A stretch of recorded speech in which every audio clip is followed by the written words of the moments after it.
objetivo da administração financeira vai ser administrar os recursos financeiros de modo que eles proporcionem o maior rendimento e o retorno esperado frente ao capital investido.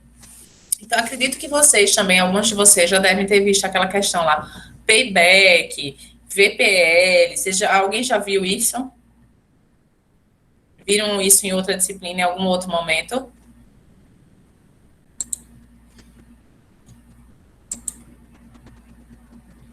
Sim ou não? Não? Alguém já viu VPL, payback, isso? A gente não vê isso em administração financeira 1, a gente vê em administração financeira 2. Mas tem gente que já viu isso, às vezes, em análise de demonstrações contábeis, às vezes tem gente que já viu em matemática financeira, é por isso que eu não sei, né? Acho que só o payback. Pronto. Então, a gente hoje já tem uma série de indicadores que a gente já consegue avaliar sobre as opções de investimento, né? Então, o payback é um deles. O payback, ele me diz quantidade de tempo que eu vou levar para ter aquele meu investimento inicial de novo, né? Vou recuperar aquele meu investimento inicial, né? Vou recuperar esse meu investimento. Então, o payback, ele me dá essa informação. O VPL, ele me dá a informação de recursos financeiros, de quantidade, né, que eu devo recuperar esses recursos financeiros ao longo do tempo também. Então, são alguns indicadores, né, alguns mecanismos que eu tenho disponível hoje que já me dão um suporte no meu processo de decisão quando eu vou estar fazendo novos investimentos organizacionais, quando eu tenho essas opções, quando eu tenho mais de uma opção de investimento a ser escolhido. Né? Então, mas a gente vai trabalhar isso ao longo da disciplina, não é agora, eu só perguntei porque às vezes já tem gente que já visualizou esse conteúdo. Então, o objetivo da administração financeira ele vai ser justamente administrar esse recurso financeiro de modo que eles proporcionem o maior rendimento e retorno esperado frente a todo o capital investido que a empresa possui. Então, só lembrando, se a empresa possui recursos financeiros, a empresa está entrando no mercado, todo mundo tem o objetivo de maximizar o lucro. Então, é o esperado, né? O empresário, ele entra no mercado ele esperando isso, mas ele também entra com uma nova perspectiva também de tendo outros objetivos além da lucratividade. Então, as atividades empresariais da empresa, ela pode ser divididas em atividades de operação, que são as atividades de produção, compras, vendas, administração de RH, tem as atividades de investimento, que é aplicações de recursos em caráter temporário ou permanente, suporte das atividades operacionais, exemplo, compra de máquinas, compra de nova unidade fabril, contratação de RH, contratação de campanhas de marketing, então tudo isso entra em atividades de investimento também. E aqui entra o administrador financeiro. Ele entra aqui, ó, nessas opções de atividades de investimento, por quê? Porque ele tem que trabalhar, né, dando até uma consultoria, dando suporte no processo decisório para o gestor organizacional. Então, ele vai trabalhar ali, né, visualizando as melhores opções para a empresa, qual seria? Seria comprar uma máquina nesse momento, a gente espera um tempo para comprar essa máquina vai ter o resultado, e aí, por isso que eu estou dizendo, olha, o setor de produção fez a solicitação dessa compra de máquina para o setor financeiro. O setor financeiro tem recursos, mas é o momento adequado de comprar essa máquina, então tudo isso é estudado pela organização e cabe também a esses setores trabalhar em conjunto para poder fazer essa solicitação. E aí também outra opção, eu estou falando muito aqui como se a empresa sempre tivesse caixa disponível para realizar as suas atividades, mas às vezes não. Às vezes a empresa ela não tem recursos financeiros excedentes, ela tem recursos escassos. E aí entra as atividades de financiamento. Então, reflete os efeitos das decisões tomadas pelas atividades operacionais e de investimento. Exemplo, empréstimos bancários, integralização de capital da empresa, né? E aí por quê? Aí todo mundo pode me perguntar, professora, mas a empresa ela tem a opção de fazer sempre financiamento ou é melhor ela esperar não fazer esses investimentos porque ela não tem recursos? Então, tem que ser analisado toda a empresa, todo o setor no qual a empresa está inserida para tomar esse tipo de decisão. Às vezes, o que acontece? Às vezes, as empresas, elas tomam uma decisão, às vezes, pegar um financiamento para cobrir suas contas. É recomendado? Depende. Então, tudo isso é estudado. Vale a pena pegar um financiamento para fazer novos investimentos? Eu posso dizer a vocês que depende. Depende muito do setor no qual a empresa está inserido, de qual é o payback, né, que ela vai ter de recuperação disso. Se ela vai pagar as contas, se esses juros, né, que ela está pedindo esse empréstimo para pagar os juros, se é maior ou se é menor do que os juros que ela estaria pagando, né, por não estarem realizando aquele pagamento, aquelas compras, pagando aquelas compras em dia. Então, tudo isso tem que ser analisado. E aí, papel do administrador financeiro fazer analisar todas essas opções para verificar se isso é viável para a empresa ou se isso não é viável. Então, não é uma decisão tão simples também para aquele administrador. Dúvidas? Pronto. Pessoal, eu vou pegar só 5 minutinhos, só para eu pegar aqui um pouquinho mais de água para poder continuar a aula. Então, se alguém tiver alguma dúvida, posta lá, posta aqui no chat, que quando eu retornar eu dou uma olhada. 5 minutinhos só.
Oi, voltei.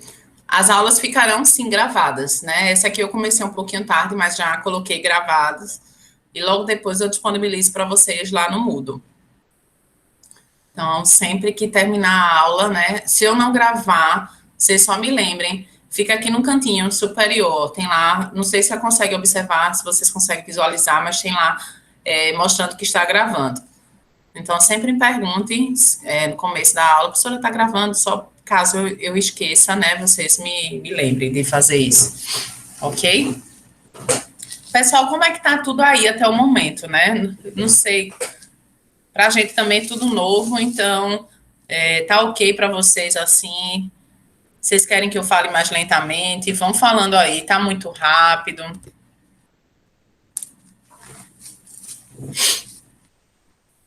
Tá tranquilo? Mais alguém concorda com a Maria ou só a Maria que tá?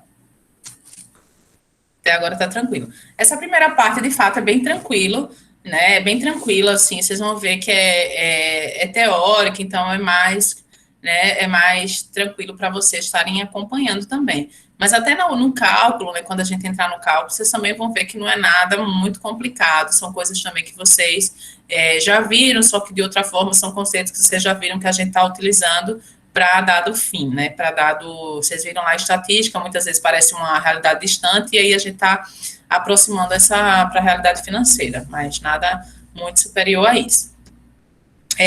Só lembrando também que quando a gente vai falar um pouquinho aqui, né, até que já comentei, a importância da administração financeira, a gestão financeira, e aí eu até coloquei um vídeo lá, né, por que estudar a administração financeira, é porque tem dados do Sebrae, não estou falando isso, que a maioria das empresas, elas quebram nos primeiros 5 anos, e aí eu acho que muita gente já conhece essa realidade, já ouviu falar sobre essa realidade, e a maioria das empresas, elas quebram justamente porque ela não tem gestão financeira. Então, a gestão financeira, às vezes, parece uma realidade muito distante das pequenas, micro, né, das MEIs e das pequenas empresas, então parece uma realidade muito distante. Se você for conversar com esses pequenos empresários, com os microempreendedores individuais, saberem se eles fazem um fluxo de caixa, se eles têm as receitas e despesas bem definidas, então, a maioria deles não fazem, mistura contas pessoais com contas da organização, e isso faz com que a empresa quebre, porque não realiza gestão financeira, então ele não sabe nem se ele está conseguindo ter lucro sobre aquela atividade financeira. Então, muitas vezes, né, acontece que os empresários, principalmente em empresas familiares, eles tentam insistir naquele negócio, fazer certo, começam a vender carro para poder injetar dinheiro, né, para poder aumentar a liquidez da organização, para poder ter rentabilidade naquela empresa, ou então só para pagar as contas mesmo, né, para fazer esses novos investimentos, ou para pagar as contas que já foram realizadas, e aí, às vezes, quando quebra a empresa, toda aquela família, ela fale também, então ela consegue perder casa, perder carro, porque a empresa já não estava dando certo, e ela também envolveu todo o seu patrimônio, né, o dono envolveu todo o seu patrimônio, então isso é uma das coisas que acontecem muito, principalmente agora, nessa época de pandemia, que a gente sabe que muitas empresas, muitas pequenas empresas, só vocês andarem aí por Maceió, andarem no shopping, andarem lá no comércio e andar pelas ruas mesmo, que vocês vão verem que várias empresas quebraram. E olha que a gente está trabalhando, né, um cenário que não era previsto, então ninguém esperava ter uma pandemia, que a pandemia perdurasse por tanto tempo. E isso acontece o quê, professora? Uma boa gestão financeira, será que conseguiria livrar essas empresas? Eu não digo todas, porque às vezes o quadro já era ruim, com a pandemia piorou, então não tinha muito o que fazer. Você não conseguiria aumentar as vendas, você não conseguiria ter muitas estratégias a serem adotadas para poder recuperar dessa pandemia. Mas eu digo o seguinte, para a empresa que já tinha uma boa gestão financeira antes de ingressar na pandemia, essa empresa, ela teve prejuízo, ela pôde apresentar dificuldades? Pôde. Só que ela teve menos dificuldades do que aquelas empresas que já não vinham realizando uma boa gestão financeira antes, né, da pandemia. Então, só para vocês entenderem como é que a gestão financeira, ela pode ser trabalhada. E lembrando que, aí eu também já comentei, a gestão financeira, ela é estratégica, mas ela só não é só estratégica, mas ela também, trabalha muito com a visão de curto e de longo prazo. Então, todos esses investimentos que eu estou falando aqui são decisões, né, principalmente alguns investimentos que demandam um investimento inicial mais alto, são decisões de longo prazo. Então, são decisões que o administrador, o gestor, ele vai tomar agora no curto prazo, mas que vai refletir somente no longo prazo. Lembram lá do payback? O payback é o tempo de recuperação daquele investimento ao longo dos anos, não é meses. Então, geralmente, é ao longo do tempo, né, quando tem capital muito alto investido, que a empresa vai demorar para recuperar esse recurso financeiro. Então, por isso que a gente fala, né? Eu acho uma pena, né? E eu falo como professora de disciplina, de poucos administradores quererem trabalhar com a gestão financeira em si. Não só falando só da empresarial, como a financeira pública também, dentro desse cenário de importância, né? Disso para a empresa. Aí, vamos lá.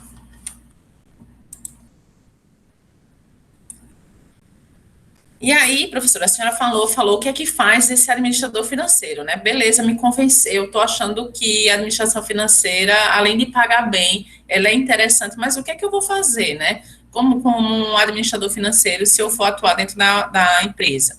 Então, a função do administrador financeiro, ele vai analisar, ele vai planejar e vai fazer o controle financeiro. Além disso, ele vai coordenar, monitorar e avaliar todas as atividades da empresa. Por quê? Porque ele vai avaliar todas as atividades da empresa. Porque eu falei que todas as atividades, eles perpassam pelo setor financeiro. Então, eu preciso saber o que é que o RH está planejando de longo prazo, preciso saber o que o setor de marketing está planejando, o que o setor de produção está pensando, né, no longo prazo, para poder tomar minhas decisões em termos financeiros. E aí, ele também tem a distinção. Setor financeiro é diferente do setor contábil, né? Às vezes eles se misturam, acabam trabalhando muito em conjunto, mas eles são diferentes.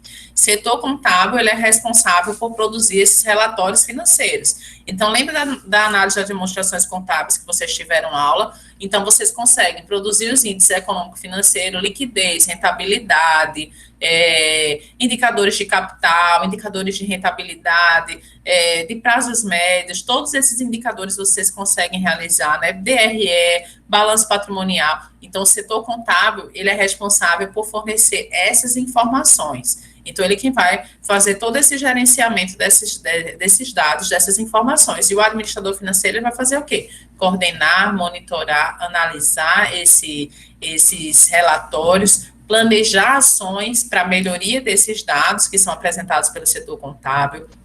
Ele vai acompanhar esses índices para verificar o que é que pode ser feito para melhorar esses índices. O índice está ruim, o que é que pode ser feito? Ou então o índice está muito bom, como é que vai fazer para continuar com esse índice nesse patamar, né, que de lucratividade e rentabilidade? Então, cabe ao administrador financeiro fazer isso. Se vocês observarem, né, o pessoal da contabilidade, a gente tem essa mesma disciplina lá, já no último semestre da contabilidade. É um semestre só de administração financeira e orçamentária que eles visualizam, que é justamente para pegar toda essa bagagem que eles já começaram a produzir, né, começaram a produzir ao longo dos 4 anos, e aí essa disciplina de administração financeira diz como é que ele vai utilizar aquilo ali para fazer aquela análise, mas nada tão segmentado, tão explanado quanto a gente vê aqui na disciplina de gestão financeira, tanto que a gente tem uma carga horária, né, de 2 disciplinas de 160 horas, e eles só têm uma disciplina de 80 horas, então o volume de informações é totalmente diferenciado,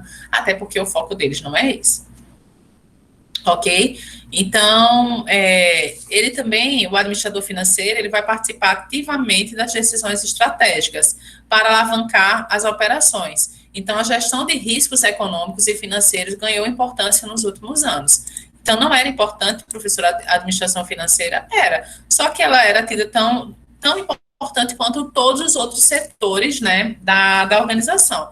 Só que o que é que aconteceu? Por que ela está ganhando tanta importância nos últimos anos? Se vocês observarem, principalmente o mercado financeiro, que é o que a gente vai falar na próxima aula, vocês conseguem ter um acesso muito maior. Antes, eu acho que se eu estivesse dando essa aula, sei lá, 15 anos atrás, há 10 anos atrás, se eu falasse lá, pessoal, e aí, como é que está a Bolsa de Valores de vocês? Já ouviram falar sobre ações tal, sobre mercado de futuros, sobre as ações que estão crescendo, que estão subindo, Bovespa? Então, era uma realidade muito distante da maioria das pessoas. Então, se você olhar, era uma realidade muito distante da maioria dos brasileiros. Ainda continua uma realidade distante da maioria? Sim, mas muitas pessoas já têm acesso a essa informação. Então, hoje a gente tem vários canais, tem vários influenciadores que ganham dinheiro falando sobre isso, sobre como investir na Bolsa, sobre como investir em títulos públicos, sobre renda fixa, renda variável. Então, essas informações já é muito mais fácil ter acesso a essas informações. E com isso,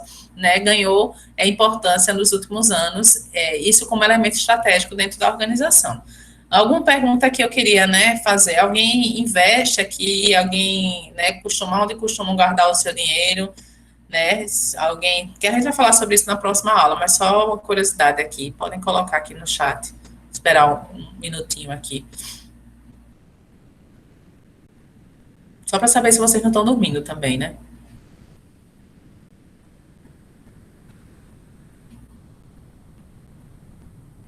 Mas você guardando no banco como, Maria? Poupança? Porque o Nubank é um banco, só que virtual, né? Mas não deixa de ser um banco. Poupança, ok. Aprendendo sobre investimentos.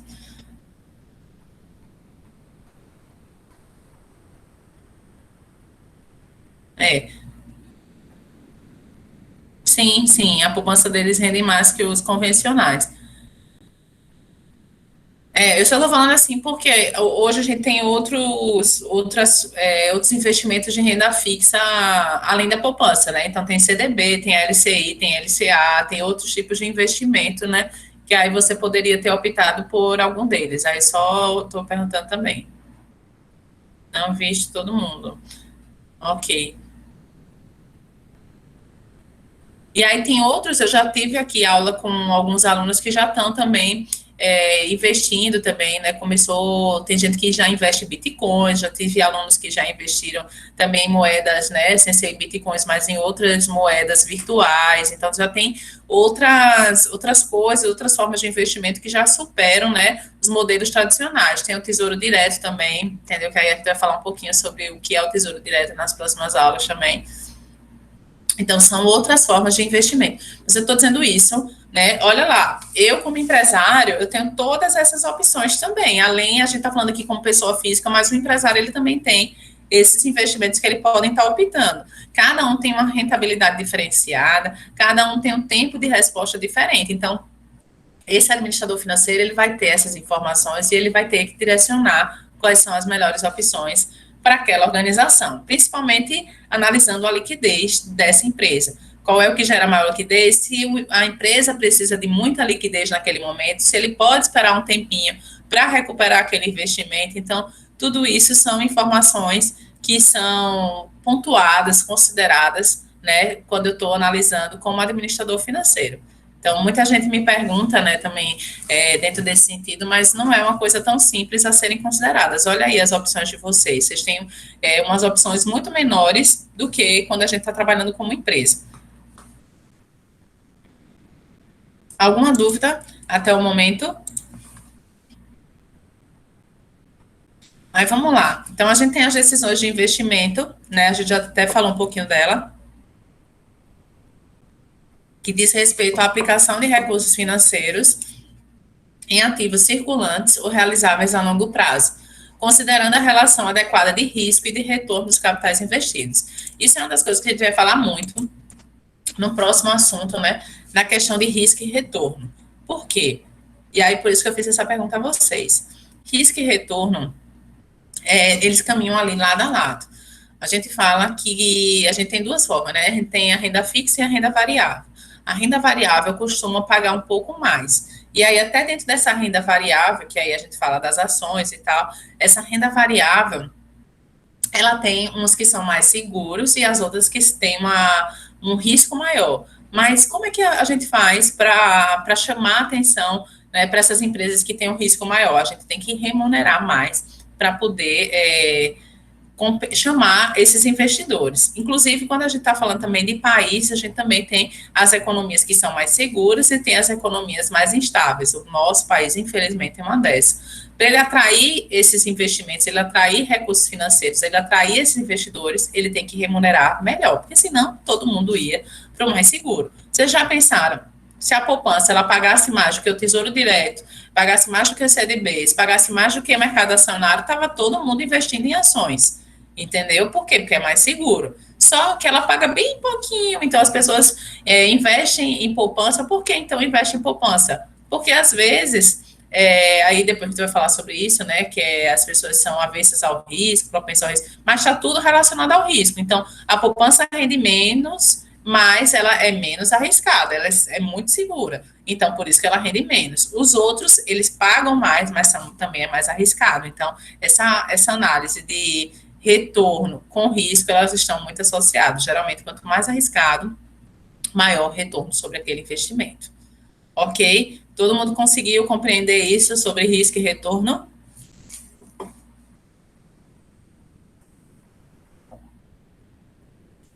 Tem um... Sim, professor, está bem claro. Oi, alguém está falando? Eu só falei que estava bem claro, está bem tranquila a aula. Estou achando muito Ah, tá joia, Maria, obrigada. investimento. É muito necessário, né? Exato. Eu sempre uso um exemplo, né, nas aulas, que é o seguinte, né, tem uma máxima, né, que a gente fala que todo mundo tem seu preço, mas eu discordo um pouco disso, né, eu acho que depende, todo mundo tem seu preço para determinadas situações, não para tudo na vida. Mas eu sempre gosto de usar um exemplo interessante. Vamos supor, e aí eu pergunto a vocês, né, podem abrir o áudio, né, eu não estou vendo ninguém, minha gente, então pode falar pelo áudio também, mas se não quiserem pode postar aí no chat. Vamos supor que vocês terminassem a graduação e vocês fossem chamados para ser trainee, né, na Etiópia. Etiópia é um dos países mais pobres, né, do mundo. Vocês iriam para trabalhar de trainee lá na Etiópia, numa multinacional. Então, é uma empresa, né, multinacional para vocês trabalharem de trainee, vocês recém-formados. Vocês iriam? O que é que vocês acham? Vocês coloquem aqui no chat ou alguém, se quiser falar também, pode falar. Sim ou não?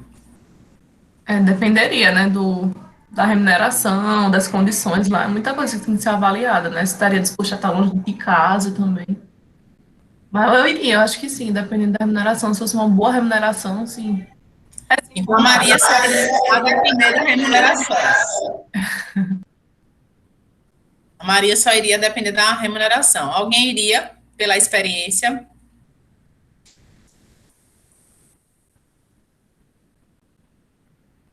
E aí, pessoal? Ei, Maria, só tá eu e tu aqui, viu? Porque é segunda-feira, o pessoal ainda voltou às aulas, no mês de férias, só tá acordando. É. A Alana também, depender do salário. Certo. Então vamos lá. Muita gente, né? Eu estou colocando aqui, né? A maioria ainda está acordando, ainda não começou o semestre letivo, mas começou, pessoal, hoje, primeiro dia de volta às aulas. A experiência é importante, mas o salário fala mais alto, certo? Então, tem muita gente, né, que, estou falando de cenário geral e pelas minhas pesquisas nos semestres anteriores, quando a gente tinha aula presencial, que eu pedia para levantar a mão, então era mais simples, né? Muita gente iria pelo salário, então a maioria de vocês, né, dos alunos de administração, iriam pelo salário. Só que acontece, muita gente poderia ir pela experiência, poderia por ter uma multinacional no currículo, assim que saiu de trainee, então ia ter um peso muito grande. Quando você voltasse com aquela bagagem, olha, trabalhei numa multinacional, num país da África, no continente africano, então já ia mudar totalmente a visibilidade, né, quando você voltasse para o Brasil com aquele currículo. Então, isso também teria peso. Mas a maioria iria pelo salário. E aí, esse salário também muda muito. Então, se eu chegasse lá, Alana, era para você receber R$ 2.000, seria, já que você está indo pelo salário, aí muito provavelmente ela ia dizer, professora, por R$ 2.000 eu prefiro ficar em Maceió. A Maria dizer, por R$ 2.000 eu ficaria em Marcel. Muita gente, vocês iam mudando. Quando eu fosse aumentando esse salário, 5.000, quem iria? 10.000, quem iria? Então, a maioria já poderia começar, poxa, R$ 10.000, né? 10.000 em um ano eu estaria recebendo 60, aí você já começaria a mudar, né? Quanto eu teria estar recebendo e tal. Então, eu ficaria um ano, juntaria X, depois eu voltaria para o Brasil já com aquele dinheiro, então já começou a mudar totalmente a postura para quem iria somente pelo salário, a depender de quanto seria esse salário. Então, teria gente que não iria por R$ 2.000, R$ 3.000, só iria por valores maiores, e já teria gente que, mesmo com salário menor, iria por outros condicionantes. A mesma coisa é as opções de investimento para a empresa. Às vezes não é maximizar somente o salário, como no caso da gente, é outras coisas que também são visualizadas. Por que eu estou dizendo isso? Eu lembro que eu tenho um amigo meu que ele trabalhava, né, numa empresa, ele é do ramo da informática, da computação, ele trabalhava, estava bem posicionado numa empresa na Paraíba. E ele fez uma seleção, não era de trainee, mas ele participou de uma seleção para ser gerente júnior na época, né, para trabalhar na Globo.com. E ele falou: Olha, Natália, eu vou porque é na Globo.com. Então, a empresa que eu estou trabalhando aqui, beleza, me paga melhor, mas ela não tem a mesma visibilidade que uma Globo.com teria para o meu currículo. Então, eu estou indo lá para receber menos do que eu estou na atual, e é o mínimo que eu iria também, né? Porque também eu tenho que sobreviver, né? Eu tenho que pagar a casa e tudo mais. Mas eu vou pelo peso que essa empresa vai trazer para o meu currículo. Entendeu? Eu vou trabalhar lá porque na Globo eu teria um peso maior. E ele foi. Ele trabalhou durante um tempo e depois ele fez uma outra seleção para entrar como um sênior já em outra empresa internacional. E realmente aquilo deu um upgrade dentro das opções que ele tinha de empresa, né, e dentro da visão de currículo dele. Era uma empresa Globo.com multinacional que ele tinha, né, multinacional que a gente fala porque ela trabalha toda a América Latina. E aí, em contrapartida que ele tinha antes lá na empresa que ele trabalhava na Paraíba. Então, são opções que a gente tem, né, que às vezes visualiza além do salário. Falando além do salário, outras coisas que são visualizadas. A mesma coisa dentro da organização. E por que eu estou falando isso? Porque trabalhar na Etiópia é arriscado? É. E aí vai depender do retorno que você estaria para estar e estaria disposto a assumir para enfrentar aquele risco. Então, teria gente que ia por menos salário, teria gente que ia por mais salário, e teria gente que não ia por opção nenhuma, ok? Então, essas são algumas considerações a serem feitas. E a mesma coisa acontece com a empresa. Então, às vezes, tem várias opções de investimento e cabe à empresa aceitar ou visualizar aquela opção de investimento momentaneamente que dê o status que a empresa pretende ter no longo prazo.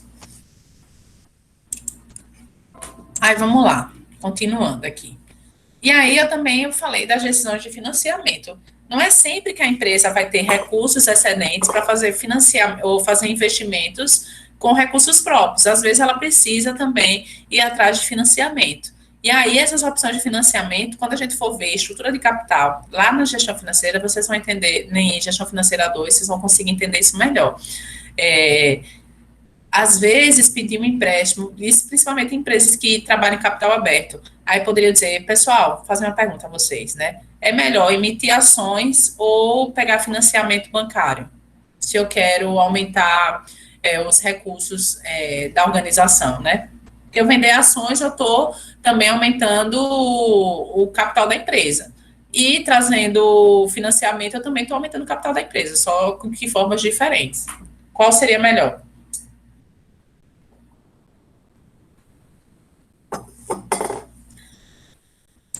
Então, como alguns estão dormindo, né? Aí eu vou só responder aqui, depois vocês assistem durante a aula lá no Moodle.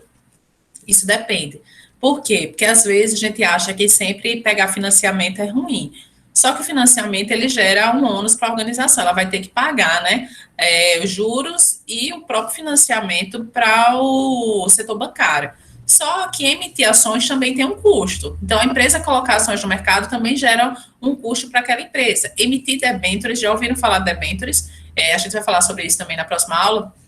Também gera um custo para a organização. Então, visualizar qual é a melhor, né, como vai ser a composição desta estrutura de capital da empresa, que cabe ao administrador financeiro ver a melhor opção. Às vezes, é mais viável pedir um financiamento bancário do que emitir ações do que emitir debêntures. Então, depende muito quais são essas opções que o administrador tem. Ele vai ter que analisar qual é a taxa de juros, qual vai ser quanto tempo demora para pagar esse financiamento, qual é o retorno sobre se eu for utilizar esse financiamento para fazer um investimento. Então, são várias essas opções que tem disponível. Então, não é uma decisão tão simples a serem tomadas. Estou dizendo isso para empresas de grande porte. Empresas de pequeno porte, às vezes, o financiamento é a única opção que ela tem, às vezes, para pagar juros, para pagar dívidas, ou então para poder realizar pequenos investimentos mesmo. Bom, então deve ser considerada a combinação adequada dos financiamentos a curto e longo prazo e a sua estrutura de capital, que é o que eu falei, que a gente vai ver um pouco mais detalhado lá em Gestão Financeira 2, mas a estrutura de capital da empresa, ela mostra como deve ser a composição, né, do capital da empresa, capital próprio e capital de terceiros, que é justamente obtido por essas formas de financiamento. Isso aqui, lembrando que a aula hoje é só para vocês terem uma visão geral, né, da gente depois vai aprofundando em cada um desses conceitos ao longo do processo. Então, a função da administração financeira, ela depende do tamanho da empresa. Então, a gente fala que a administração financeira ela é extremamente importante para grandes empresas, mas ela é extremamente importante para as pequenas empresas. E justamente nessas pequenas empresas que ela é colocada aí em segundo plano, porque por desconhecimento mesmo. E se você, até falei, vamos conversar lá com os administradores, com os pequenos empresários, que eles não têm esse conhecimento da administração financeira. Eles gostariam, mas eles acham muito, às vezes, muito distante da realidade deles. Entendeu? Fazer essa gestão financeira, quando na verdade tem medidas simples, um caderninho, você anotando o que está entrando, o que está saindo, já é um controle de fluxo de caixa perfeito, já. Entendeu? Só anotando entradas e saídas, já é um primeiro momento, já é um passo importante. Além do tamanho da empresa, também dentro de uma empresa de média, grande porte, temos o presidente financeiro, tesoureiro, controladoria, e depende disso, é feita a estrutura da organização. Tem gente que só tem um contador e esse contador é quem toma todas as decisões também. Ou às vezes a empresa nem tem contador, ela terceiriza essa contabilidade, mas só em ela pegar essas informações e utilizar ela de forma estratégica também é um ponto positivo. Torna-se fundamental, tendo em vista que a maioria das decisões são medidas em termos financeiros. Todas as áreas necessitam interagir com as finanças. Quem entrar, e aí eu estou falando mais não como setor empresa jurídica, mas como pessoa física, quando você vai investir em mercado de ações, né, quem for futuramente, os dados de balanço, né, os indicadores de liquidez, eles são disponibilizados para os investidores. Por quê? Porque são aquelas informações financeiras da empresa que faz com que as pessoas decidam se vão querer investir ou não naquela empresa. Então, até nisso, né, os indicadores, eles também são repassados para as pessoas fazerem essas decisões, só para vocês terem noção da dimensão que isso tem, né? E aí, em termos empresariais, isso também acontece. Só que aí eu lhe digo, professora, todas as decisões são tomadas apenas analisando o ambiente interno da organização? Não. Aqui são indicadores que refletem, né? E aí lembrando que indicadores contábeis, eles refletem aquele momento estático da organização. Os indicadores de liquidez, rentabilidade e toda essa composição de indicadores econômicos e financeiros, eles são estáticos, ele reflete aquele momento da empresa, ele não reflete no longo prazo. Eles não tomam decisões de longo prazo. Então, aquilo, geralmente, como a gente não sabe como vai ser a organização no futuro, a gente utiliza todo um conjunto desses dados, o histórico desses dados para tomar e fazer projeções futuras, porque são as informações que a gente possui naquele momento. Então, eu só sei se a empresa está bom ou ruim, momentaneamente, não tenho como garantir o futuro. Mas fazer projeções, a gente consegue fazer essas projeções e a gente vai ver nas próximas aulas, né? Na B2 principalmente, como é que a gente consegue fazer alguma projeção. Lembrando que projeção não é 100% de realidade, mas ela dá um panorama satisfatório também de como é que a empresa pode estar se comportando. E isso tudo trabalhando com dados internos da empresa. E externos, aí eu tenho que analisar o setor no qual está inserido, concorrentes, comportamento de clientes. Então, tudo isso para tomar essa minha decisão. Então, perceberam que não é tão simples. Eu pego os indicadores, né, da organização produzido lá pelo setor contábil, junto com esse conjunto de informações que o mercado disponibiliza para minha que eu conheço, né, sobre a minha empresa, e aí sim, com essas informações de ambiente interno e de ambiente externo, eu tomo as decisões estratégicas para a empresa em termos financeiros. Entendeu? Lembrando, dados de clientes, fornecedores, concorrentes, mercado, setor do mercado, se é uma empresa que trabalha com exportação, aí eu ainda insiro esse fator de exportação, como é que está os países com que eu trabalho de exportação, então vai aumentando somente o grau de complexidade. Então, quanto mais variáveis eu tenho ali, maior a complexidade que o setor financeiro, ele trabalha. Então, é interessante, porque aí eu vou ter esse conjunto, tenho que analisar, estar sempre bem informado. Eu digo que um administrador financeiro tem que ser, antes de tudo, informado. Ele tem que saber o que está acontecendo na economia, o que está acontecendo no mundo, qual o impacto dessas decisões ali sobre o mundo, sobre o Brasil, né? Como é que isso vai afetar o Brasil. Então, isso tudo tem que estar acontecendo. A gente está agora, por exemplo, num processo de pandemia, de vacina, como é que isso afeta as empresas? Então, a empresa vai fechar, a empresa não vai fechar, né? Vai ter lockdown em Alagoas, não vai ter lockdown em Alagoas, mas, professor, não vai ter lockdown em Alagoas, mas a matéria-prima que a empresa está trabalhando, ela vem lá do Rio Grande do Sul que está com lockdown, então isso vai afetar a minha organização. Então, cabe ao gestor financeiro que está ali, está criando estratégia, cabe todos os setores estar conversando para que o setor financeiro não seja impactado. Por quê? Porque são decisões que podem impactar no curto prazo e afetar isso, as decisões de longo prazo da organização.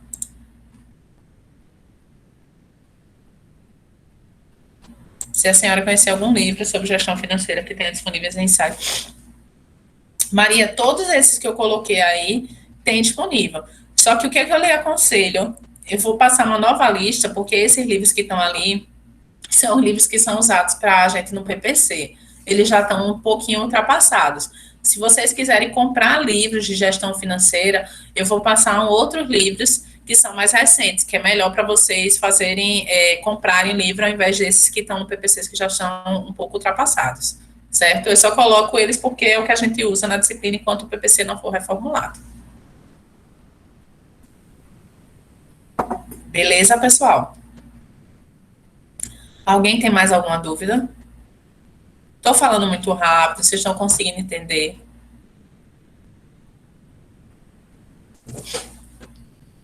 Tô só com um pouquinho de problema na garganta, mas é porque eu dormi no ar-condicionado. Aí tô um pouquinho com a garganta ressecada aqui, mas não é coronavírus e não vai pegar aqui pelo computador. Não se preocupem.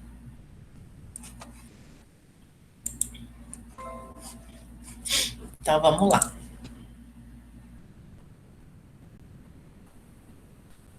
E aí, complementando aquilo que eu falei, o administrador financeiro ele vai utilizar informações internas sobre a empresa e externas sobre o ambiente ou mercado. Por isso que na próxima aula a gente vai falar sobre o mercado financeiro, porque ele é extremamente relevante para esse gestor, essa pessoa que está trabalhando na organização. Se a empresa ficar restrita somente ao seu universo, somente àquele cenário que ela está trabalhando, somente a ela mesma, ela vai ser fadada ao fracasso. Por quê? Porque a organização ela está ali, ela sofre impactos, né, do ambiente externo a todo momento. Então, vamos supor, a gente está agora com aumento provavelmente a gente estava com a inflação, estava com deflação nos últimos meses, mas a gente esperado uma expectativa de aumento da inflação. Por quê? Combustível aumentou, então estou acompanhando aí, a gasolina aqui em Maceió está em média de 5,10. Teve outros produtos que também aumentaram, óleo de soja, e uma infinidade de produtos que vão aumentando, e tudo isso vai fazer o quê? Com que as pessoas tenham menos dinheiro para gastar. Não é isso? Uma cesta de produtos mais cara faz com que as pessoas tenham menos dinheiro para gastar. E aí, se eu tenho a minha empresa lá, do ramo de produtos, né? Trabalho com confecções. Muito provavelmente as pessoas vão diminuir o consumo de roupas, de confecções. Por quê? Porque vão priorizar algumas coisas que elas consideram mais essenciais. E aí eu também tenho que estar sempre analisando.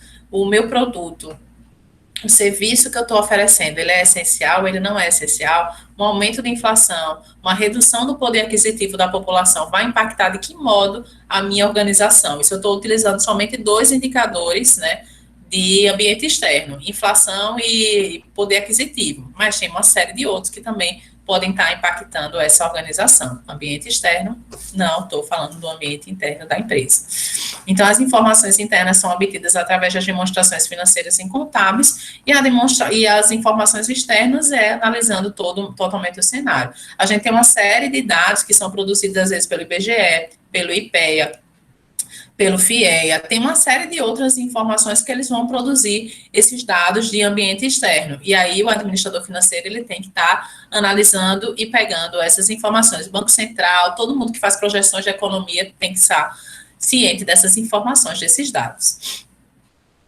O CAGED, que dá informações sobre o mercado de trabalho. Então, são uma série de ferramentas que eu posso ter disponível, né, para tomar essas minhas decisões. Então, as informações externas importantes, elas abrangem as tendências de mercado, ações da concorrência, decisões de política econômica, por isso que muita gente fala, eu estava até vendo uns stories de um colega meu que é economista, né, que ele aparece muito na televisão, que ele falando, olha, o auxílio, né, os R$ 200, que agora vai retornar agora em março, ele ajuda para a população pequena, né, para a população de baixa renda, mas quem recebe aquele auxílio, quem acaba com a renda daquele auxílio no final são os grandes empresários, não é a população de baixa renda. A população de baixa renda, ela vai lá, né, e aí ele deu um exemplo muito claro, que eu vou repassar aqui a vocês. A população de baixa renda recebeu aqueles R$ 200. Ele vai lá pegar aqueles R$ 200, muitas vezes para comida, para comprar coisas simples. Então, ele vai lá naquele supermercado de bairro, né, aquele mercadinho de bairro, e compra uma cesta de alimentos para ele consumir com aqueles R$ 200. Só que aquele mercadinho, ele não produz aquilo ali. Então, geralmente, ele compra de uma distribuidora. A distribuidora, ela compra de quem? De um grande empresário.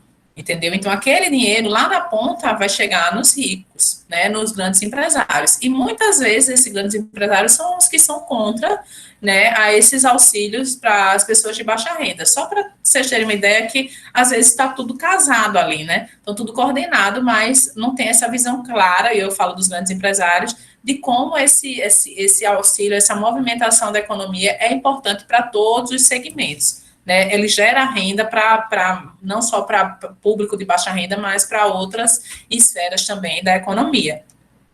E isso também é decisão de política econômica. Se vai liberar ou não, isso afeta o mercado de diferentes maneiras. Você precisa saber, como gestor financeiro, seu público, seu cliente, ele trabalha com esse tipo de renda, é esperado que esse cliente consuma na sua empresa, então, se o auxílio não for liberado, sua empresa vai sentir. Se ele for liberado, sua empresa também vai sentir, somente pelo aspecto positivo. Então, a situação do mercado internacional, quem trabalha muitas vezes com produtos, né, com matérias-primas que vêm do mercado internacional, se o dólar subir, se o dólar diminuir, isso vai afetar a sua empresa também. Todas essas são informações, são obtidas através de revistas especializadas, jornais, seminários, televisões, sindicatos, uma série de indicadores disponíveis pela internet também, blogs especializados que também fazem todos esses tipos de análises, né, que auxiliam nesse processo decisório. E aí eu vou falar um pouquinho sobre esse relacionamento, né, da administração financeira com a economia e com a contabilidade. Só para a gente estar quase encerrando a aula de hoje, né, tem 30 minutos aí, só para vocês entenderem. Já estão convencidos? Já conseguem visualizar como é que a administração financeira trabalha com a economia? Acabei de falar agora, né? Então, ela está estritamente ligada a administração financeira com a economia, tendo em vista que as empresas operam dentro do sistema econômico. Então, o sistema econômico, né, e a gente vai falar um pouquinho sobre o mercado financeiro, mercado de capitais, mercado monetário, todos esses setores, né, a empresa está inserida dentro dele. E todos os aspectos políticos, né, também sofrem efeitos, né, a minha empresa, quanto também os aspectos econômicos. Então, decisões, não sei se vocês lembram, acompanharam, né, recentemente, a saída do Donald Trump e o novo presidente dos Estados Unidos tomando posse. Então, tudo isso vai refletir em algumas empresas brasileiras. Então, essa economia também, às vezes, né, não somente o mercado local, somente o Brasil, mas também o mercado internacional, como esse comportamento também. Se o Brasil briga com a China, se o Brasil faz isso, se o outro, tudo isso vai refletir aqui também, não em todas as empresas, mas em algumas empresas que trabalham com esse tipo de público, né, que tem, consome esse tipo de produto ou vende para esse tipo de público também, mas a relação é sim. E aí, quando a gente fala inflação, poder aquisitivo, imposto também, influencia essa organização também, por isso que é importante eu estar sempre trabalhando e analisando essas variáveis econômicas. Então, o administrador deve ser capaz de interpretar os vários níveis de atividade econômica e as mudanças também de política econômica. O nível de atividade econômica é justamente aqui, o país está em recessão, o país está enfrentando crise financeira, o país já está saindo dessa crise, essa crise está saindo mais rápido do que era esperado. Então, tudo isso vai influenciar. Só lembrando, pessoal, que tem empresas que lucram na crise, viu? Não é todo mundo que tem prejuízo na crise, não. Vamos supor, a minha empresa, ela trabalha com produtos com um público muito seleto, né? Que um alto valor agregado, uma mercadoria muito diferenciada, vamos supor, bolsas de luxo. Será que houve redução no consumo dessas bolsas de luxo? Os ricos deixaram de ser mais ricos e deixaram de consumir essas bolsas de luxo? Talvez sim, talvez não, eu não sei, teria que examinar. Mas vamos supor que fosse uma bolsa intermediária, não fosse uma bolsa de luxo, mas uma bolsa intermediária. Vamos colocar ali Arezzo. Eu tivesse uma loja da Arezzo, né, e aí as pessoas estão em crise financeira. Muito provavelmente eu teria uma redução, né, das pessoas comprando esses itens de bolsa, calçados, por quê? Porque estariam migrando para produtos mais essenciais. Eu estaria comprando uma bolsa um pouquinho mais barato, né? Eu teria, sei lá, estava comprando da Schutz, agora eu compro da Arezzo, ou talvez agora da Arezzo eu vou comprar uma bolsa mais, numa marca um pouco mais popular, então eu estou migrando, né? Essa nível de atividade econômica faz com que os consumidores até consumam mais, diminuindo um pouquinho o tipo de produto, o valor agregado, o preço daquele produto que eu consumia anteriormente. E isso pode afetar a minha empresa, a depender de qual a estrutura que eu estou lá. Para essa empresa que teve uma redução, que ela é um pouquinho mais barata do que a Arezzo, ela vai estar ganhando na crise. A Arezzo, ela vai estar tendo prejuízo, mas essa outra empresa, ela vai estar ganhando nessa crise. Então, para ela foi bom a crise financeira. Percebem essas nuances que podem acontecer? Aí vamos supor que o Brasil começa a se recuperar. As pessoas vão ter mais, gerando mais renda, né? Vão estar ganhando mais. Então, as pessoas vão deixar de consumir nesse produto que é um pouquinho mais baixo para voltar a consumir no produto melhor. E isso acontece em tudo. Tem gente, vamos supor também, né? A professora está falando de bolsa, eu não estou conseguindo acompanhar. Vamos lá, eu vou lá no supermercado. Quem vai ao supermercado, não sei se todo mundo aqui, mas os pais de vocês acredito que sim, tem o Omo. O Omo, geralmente, é o mesmo sabão em pó, ele é um pouco mais caro do que os seus concorrentes. Inclusive, a própria empresa Omo, ela produz um outro produto, e eu não vou me lembrar da marca agora, que é o mesmo componente químico, mas ele é um pouquinho mais barato. E aí, o que vai acontecer? Se as pessoas estão em crise financeira, as pessoas deixam de comprar. Eu compro sempre Omo para lavar roupa, mas eu estou agora tendo que comprar um óleo de cozinha de R$ 5. Então, eu vou deixar de comprar um Omo e vou comprar agora um similar, né? É o mesmo produto, só que numa outra marca. Então, as pessoas fazem essa transição.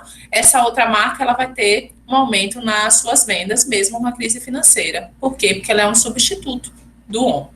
E aí, depois, as pessoas, quando forem aumentando a renda, muito provavelmente voltam para a marca anterior. Então, tem empresas que ganham e aumentam a sua lucratividade no lucro não, na crise, ok? Então, a crise, às vezes, é boa para outras e ruim para algumas. Então, isso é só analisar em que ponto a sua empresa está ali inserida. A empresa, né, no qual futuramente espero todos estarem trabalhando.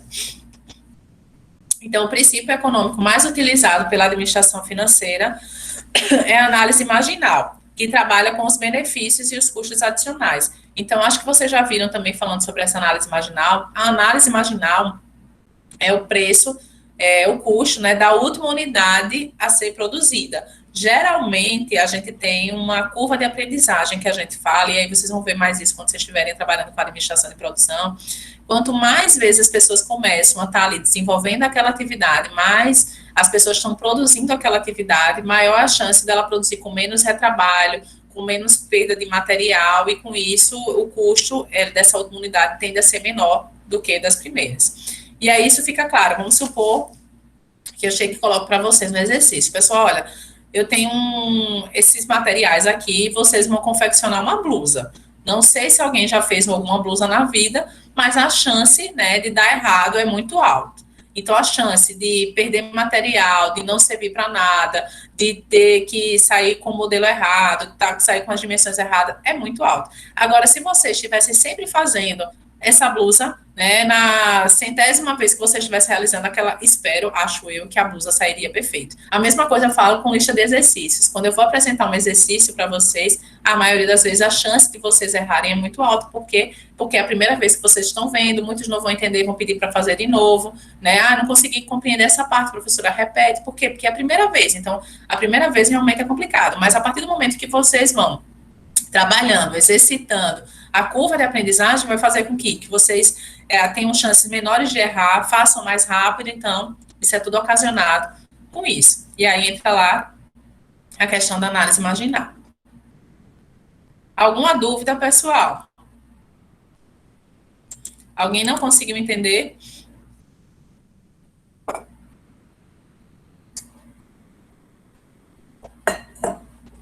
Então, tô indo, viu? E aí, né, eu tenho um relacionamento, já falei, já expliquei como é o relacionamento com a economia e com a contabilidade, né? A contabilidade, ele tá ali, ó. Financeiro e contabilidade estão ali. Eu preciso da área de contabilidade para gerar essas informações para a área financeira. Os relatórios produzidos pela contabilidade são importantes para a área financeira. Mas tem uma pequena diferença na forma como que é concebida entre contabilidade e administração financeira que a gente vai ver agora. Então, é a questão do fluxo de caixa. Se vocês olharem, o administrador interpreta o fluxo de caixa diferente do contador. Enquanto a contabilidade elabora seus relatórios baseados no regime da competência, a administração financeira leva em consideração o regime de caixa para uma melhor análise. Então, só um exemplo aí. Uma empresa, no final do seu exercício fiscal, realizou a venda de um veículo de R$ 100 mil. Este veículo foi adquirido durante o ano por 80. Embora a empresa tivesse arcado com o custo do veículo ao longo do ano, no encerramento do exercício ainda não havia recebido os 100 mil do cliente. Observe as diferentes visões da contabilidade para a visão do administrador. Na visão da contabilidade, né, pelo resultado do exercício, ele vendeu o caminhão por 100 mil, com um custo de 80, ele teve um lucro de 20. Já na visão do administrador pelo fluxo de caixa, ele teve o quê? Ele saiu o caminhão, que era 80 mil, mas ele não recebeu nada, porque ele ainda vai receber por aquela venda. Então, o fluxo de caixa dele é negativo. Porque o administrador precisa ter essa visão aqui. Porque se ele está pensando em fazer projeções, investimentos, verificar o que vai fazer com aquele resultado, ele está pensando no curto prazo, no fluxo de caixa gerado nesse momento. Por isso que a visão dele difere do contador. O contador, ele tem, vendeu, ok, já é contabilizado, mas para o administrador, não. O administrador, ele pega lá e vai dizer, eu só tenho isso aqui, e o meu fluxo de caixa hoje é negativo, eu ainda não recebi por aquele caminhão. Quando eu receber, eu faço planos com aquele caminhão, ok? Que essa visão do administrador é o que a gente, como pessoa física, deveria ter, utilizando somente o salário da gente. Entendeu? O salário cair, eu vou lá, faço os pagamentos somente com o meu salário. A visão do contador é como se eu estivesse utilizando o limite do cartão de crédito também. Mesmo eu não recebendo aquele dinheiro naquele momento, mas eu estou utilizando o limite para fazer as minhas compras. Dúvidas, pessoal?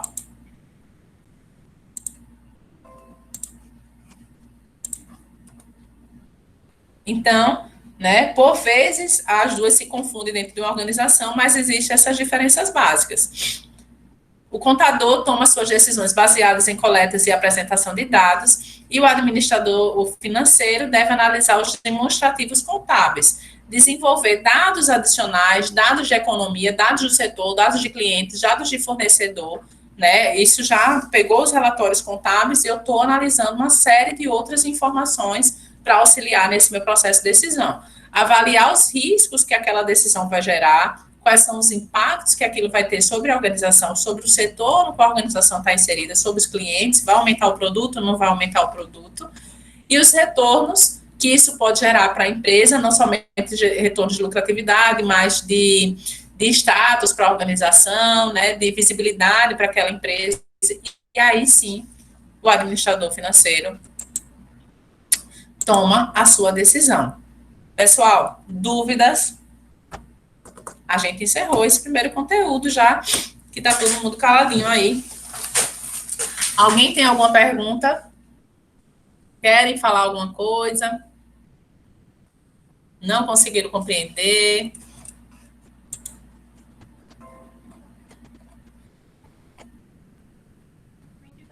Dá para compreender tranquilamente. Nenhuma dúvida? Então, que ótimo. O que vai acontecer, né? Então, nas próximas aulas vai ser nesse ritmo. Então, eu vou colocar algumas coisas, né? Só lembrando que os slides que estão aqui, às vezes eu consigo terminar, tem outros que são muito grandes, porque o assunto é grande, a gente não vai terminar. Então, algumas coisas eu vou pular e vou dizer, ó, pessoal, tá lá no slide, se vocês tiverem, dão uma olhada lá, veja se tem dúvidas, e aí a gente tira nas próximas aulas. Então, sempre fiquem atentos, né? Porque essa aula de hoje eu sabia que tinha esse plano e geralmente ele demanda uma parte da aula e também é um conceito preliminar, é só para vocês conhecerem, visualizarem a importância da administração financeira, como é que o administrador financeiro ele trabalha dentro desse cenário, então era mais uma visão geral mesmo. Nas próximas aulas a gente começa a adentrar e falar cada vez mais específico sobre essa importância.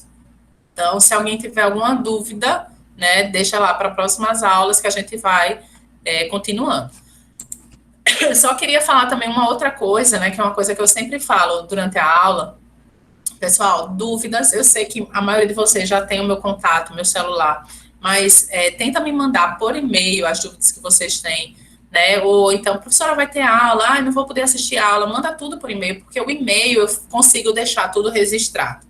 Entendeu? Eu deixo lá, eu consigo fazer o acompanhamento de vocês, saber se eu respondi, se eu não respondi. No WhatsApp, que às vezes acontece, vocês me mandam uma mensagem, eu recebo várias outras mensagens, eu às vezes clico para olhar e esqueço de responder, é simples. Já o e-mail, eu só olho o e-mail quando eu tenho tempo de responder, então, eu prefiro responder vocês por e-mail, porque aí fica lá registrado, né, qualquer coisa, né, fica